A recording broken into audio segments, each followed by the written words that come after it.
السلام علیکم ورحمۃ اللہ، بسم اللہ الرحمن الرحیم، الحمد للہ رب العالمین، الصلاۃ والسلام علی رسول الامین۔ قرآن پاک کے سلسلے میں بہت اعلیٰ ایک سوال آیا ہے۔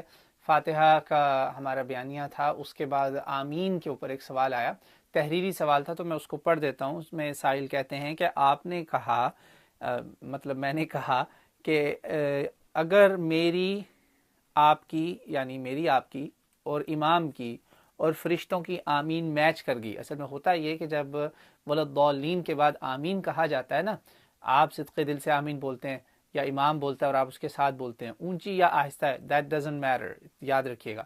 تو کیا ہوتا ہے کہ فرشتے بھی آپ کے ساتھ بولتے ہیں، اور آپ صلی اللہ علیہ وسلم کی صحیح حدیث ہے جس میں آپ صلی اللہ علیہ وسلم نے فرمایا کہ تمام گناہ معاف ہو جاتے ہیں۔ ذرا حدیث سن لیجئے۔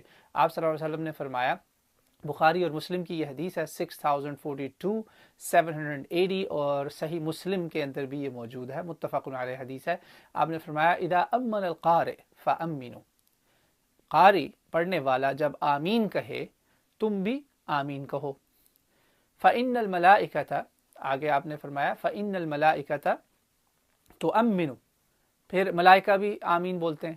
فمن وافق تأمینہ، فمن وافق تأمینہ تأمین الملائکہ، جس کی آمین ملائکہ فرشتوں کی آمین کے ساتھ مل گئی، غفر لہ ما تقدم من ذنبہ، اس کے تمام گزشتہ گناہ معاف ہو جائیں گے۔ اللہ اکبر، یہ تو بہت بڑی خوشخبری ہے۔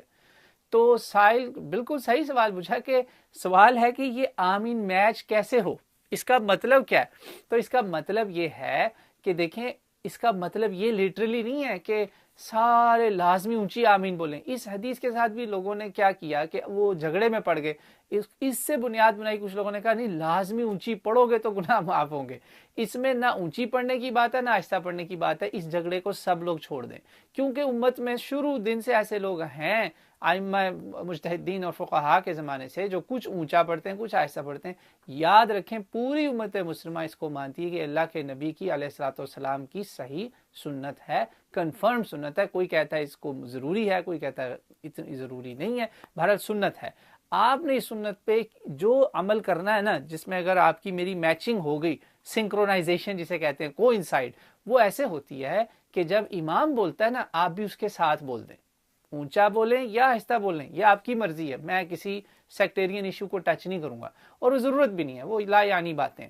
تو آپ نے امام کے ساتھ پڑھنی ہے، نہ اس کے پہلے نہ اس کے بعد۔ یہ تو ہو گیا ظاہری عمل۔ اب اس کے پیچھے ایک باطن بھی ہے۔ فرشتوں کی، امام کی، آپ کی، میری، سب کی آمین میں ایک کامن فیکٹر ہے، وہ ہے اخلاص، اخلاص، اخلاص، خلوص کے ساتھ، صدق دل سے، سچے دل سے آمین کہنی ہے، جس کی وہ ریپرزنٹیشن ہے۔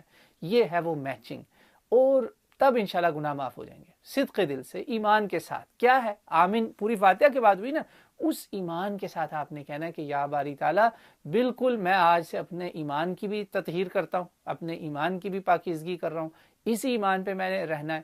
میں نے تیری تمام صفات و خصوصیات کو مان لیا ہے، صرف تیرے آگے ہی جھکنا ہے، تیرے سے ہی صرف عبادت میں اور عبادت کے باہر صرف تیرے سے ہی میں نے جو ہے نا وہ دعا کرنی ہے، تیرے سے ہی مدد طلب کرنی ہے، اصل تو ہی مسبب الاسباب ہے، مجھے اب سیدھا راستہ دکھا دے، میں نے سارے غلط راستے چھوڑ دیے۔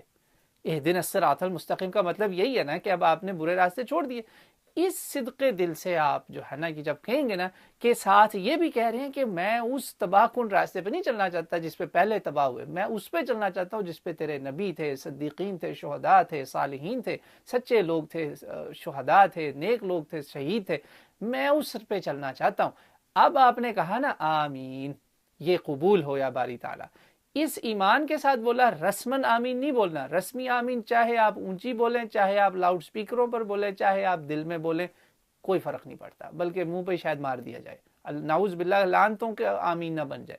تو سچے دل سے آمین کہیں گے نا تو تمام گناہ معاف ہو جائیں گے۔ اتنی بڑی خوشخبری کا کیا صرف ظاہری مطلب تو نہیں نا کہ میں کوئی کیلکولیٹر یا ٹائمر لگا کے بیٹھا ہوں، یا کوئی یہ منتر ہے۔ ہم مسلمان کوئی منتر جنتر پہ تھوڑی بلیو کرتے ہیں کہ ہم نے کوئی جادو کی چھڑی نکالی، آمین گناہ معاف، استغفر اللہ، یہ نہیں ہونا۔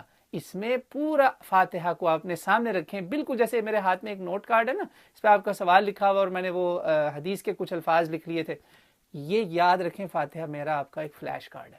آپ کو یاد رہنا چاہیے کہ آپ کون ہیں، آپ نے کس کو ماننا ہے، کیسے ماننا ہے،